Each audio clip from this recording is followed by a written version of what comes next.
Mungkin pada awalnya pertumbuhan perusahaan terkesan lambat, karena yang bertumbuh di dalamnya.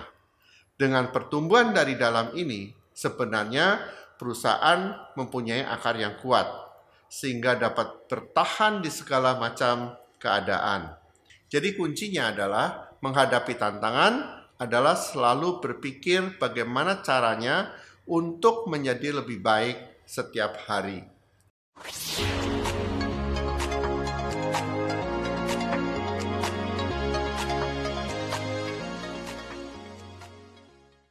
Salam sejahtera rich people. Selamat berjumpa kembali di Andal Growth Strategy. Kali ini kita akan belajar bisnis dari pohon bambu. Alam banyak sekali memberikan pelajaran untuk kita. Dan karena alam semesta dapat bertahan hingga ribuan tahun, pastinya banyak pelajaran yang dapat dipetik dari alam ini. Nah, pohon bambu pada saat kita ditanam itu tidak terlihat pertumbuhannya hingga beberapa tahun. Yang terjadi sebenarnya adalah pertumbuhan akar yang ke dalam. Dan setelah akarnya cukup dalam, barulah pohon bambu tersebut bertumbuh. Dan sekali bertumbuh, dia akan cepat menjadi tinggi. Nah, pohon bambu adalah salah satu pohon yang kuat. Bila diterjang angin kencang, maka dia akan mengikuti arah angin kemana angin akan meniup. Nah, apa yang dapat kita pelajari sebenarnya dari pohon bambu ini? Pertama kali pohon bambu bertumbuh, pertumbuhannya dimulai dari akar. Dan setelah akarnya kuat, pertumbuhan pohon bambu menjadi cepat. Karena makanan yang tersedia sudah cukup untuk membuat pohon bambu bertumbuh.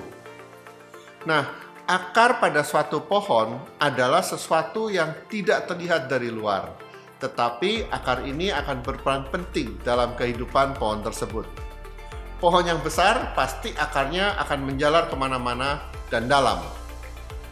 Apalagi kalau pohon yang mempunyai akar tunggang.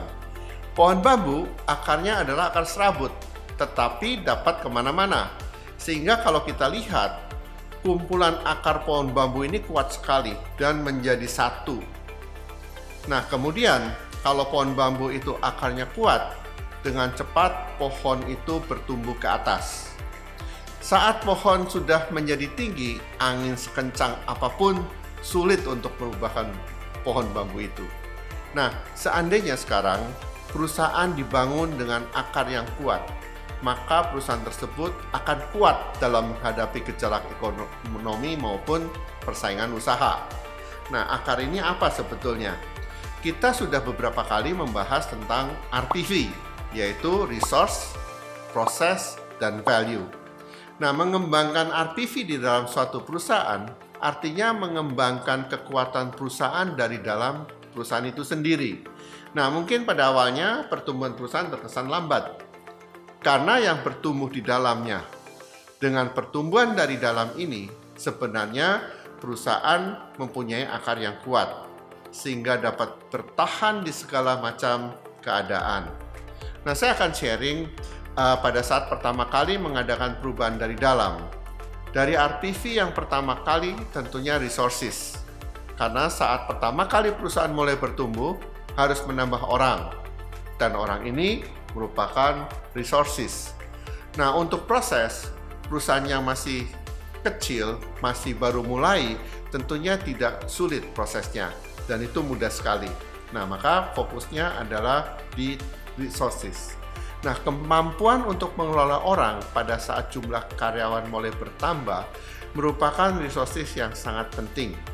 Nah, dari pengalaman saya sendiri, bahwa pertumbuhan pribadi dalam mengelola orang perlu dikembangkan, terutama tentang perasaan. Nah, seorang pemimpin di dalam perusahaan tidak boleh mudah tersinggung atau marah-marah. Nah, untuk mengelola orang secara efektif, diperlukan hubungan yang baik dengan para karyawan. Tanpa hubungan yang baik, sulit untuk memberikan pengaruh terhadap karyawan tersebut. Nah, jadi perasaan menjadi penting. Untuk menjadi leader yang baik, seseorang harus dapat mengendalikan perasaan ini. Seorang leader yang efektif seharusnya tidak mudah baper atau bawa perasaan. Nah, kalau seseorang yang masih mudah untuk baper, maka dia tidak dapat melihat segala persoalan yang dihadapi dengan jelas. Karena begitu melihat sedikit masalah saja, langsung emosi. Dan tentunya emosi tidak bisa menggunakan akal sehat dengan baik. Nah, ini masalahnya kalau baperan. Nah, orang yang tidak dapat mengelola perasaannya akan mempunyai emosi yang meledak-ledak biasanya. Nah, saya mengalami pada posisi ini. Dan penyebabnya adalah saya tidak dapat mengatasi keadaan yang tidak saya inginkan. Tetapi setelah saya dapat mengendalikan perasaan dan emosi tadi, yang terjadi adalah saya jauh lebih tenang dalam menghadapi segala tantangan, sehingga hasil pemikiran menjadi lebih jernih. Seorang pemimpin harus mempunyai pikiran yang jernih di setiap saat. Sama halnya dengan danau yang luas. Bila kita melempar batu, sebesar apapun batu yang kita lemparkan, maka riak gelombang yang ditimbulkan oleh batu tersebut tidak menguncangkan danau tadi. Di sini batu seperti masalah, dan riak gelombang air danau seperti emosi kita. Tetapi kalau kita melemparkan batu besar di dalam kolam yang kecil, maka air seluruh kolam akan bergoncang dan memerlukan waktu yang lama untuk dapat tenang kembali.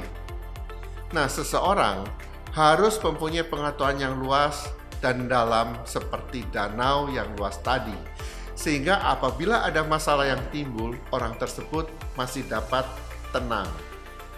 Sekarang coba kita lihat untuk kemampuan berorganisasi. Nah, pada saat usaha menjadi besar, tentunya tidak bisa ditangani hanya seorang saja, tetapi memerlukan beberapa orang untuk diminta bantuan menangani perusahaan. Nah, semakin besar perusahaan tersebut, semakin banyak orang yang akan ada di dalam organisasi tersebut. Dengan jumlah orang yang semakin banyak, maka seorang leader atau founder harus mengembangkan leadership skill di dalam dirinya. Tanpa mengembangkan leadership skill yang baik, maka organisasi sulit untuk bertumbuh menjadi besar. Nah, bila jumlah karyawan yang banyak tanpa dibarengi dengan leadership yang baik, maka perusahaan akan sulit sekali diarahkan. Apalagi di masa sekarang ini, di mana bisnis mengalami perubahan yang sangat pesat karena didorong oleh teknologi. Pada awal saya mulai mempunyai karyawan dengan jumlah di atas 30, saya mulai belajar bagaimana caranya menjadi leader yang baik. Saya banyak membaca bukunya John C. Maxwell tentang leadership. Buku-buku John C. Maxwell menurut saya sangat bagus untuk dipelajari sebagai pemula. Ciri-ciri buku John C. Maxwell mempunyai rumusan yang mudah diterapkan. John C. Maxwell mengatakan bahwa seorang leader yang baik harus dapat mencetak leader-leader lain. Nah, dengan banyaknya jumlah leader di dalam perusahaan, maka perusahaan itu menjadi kuat. Dan dikatakan bahwa seorang manajer tidak selalu seorang leader yang baik, karena leader dibentuk bukan ditunjuk, sedangkan manajer itu ditunjuk. Tentang pengembangan diri sekarang. Untuk menjadi pengusaha sukses, tidak bisa didapatkan dari pengalaman saja, tetapi harus belajar dari banyak sumber seperti buku, diskusi, teman yang bisnisnya bagus, tentu saja ya. Kalau bisnisnya belum bagus, ya ilmunya tentunya belum bisa kita pelajari. Nah, seminar atau training, semua pengembangan diri ini berfokus pada bisnis yang sedang kita jalankan. Nah, untuk pengembangan diri, saya belajar dari banyak buku juga. Dan buku-buku utama yang saya pelajari adalah buku-buku seperti The Magic of Thinking Big. Bahasa Indonesianya Berpikir dan Berjiwa Besar. Kemudian buku How to Win Friends and Influence People. Bahasa Indonesianya Cara Mencari Kawan dan Mempengaruhi Orang Lain. Serta buku-buku karangan Les Giblin.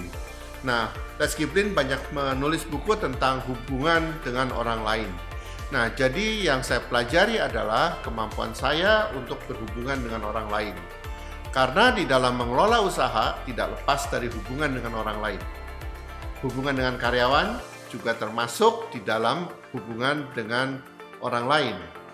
Nah, saya memerlukan waktu yang cukup lama dalam mengembangkan diri, terutama dalam mengembangkan hubungan dengan orang lain. Bahkan sampai sekarang, saya masih terus mengembangkan diri dengan terus belajar bagaimana berhubungan dengan orang lain yang lebih baik. Dan sebelum bisa berhubungan dengan orang lain, tentunya kita harus dapat memperbaiki dirinya sendiri. Kalau tidak, orang tidak akan menyukai kita. Nah, pada saat kita bertumbuh, tentunya tantangan yang kita hadapi juga semakin banyak. Tantangan ini juga akan membawa kita ke level yang lebih tinggi. Jadi kuncinya adalah menghadapi tantangan adalah selalu berpikir bagaimana caranya untuk menjadi lebih baik setiap hari. Baik rich people, sharing saya sampai di sini. Mudah-mudahan sharing saya kali ini dapat bermanfaat untuk mengembangkan bisnis rich people. Bila ada yang ingin membahas kasus bisnis, dapat dituliskan ke kolom komen, nanti akan saya jawab bila saya menguasainya. Sampai jumpa di minggu depan.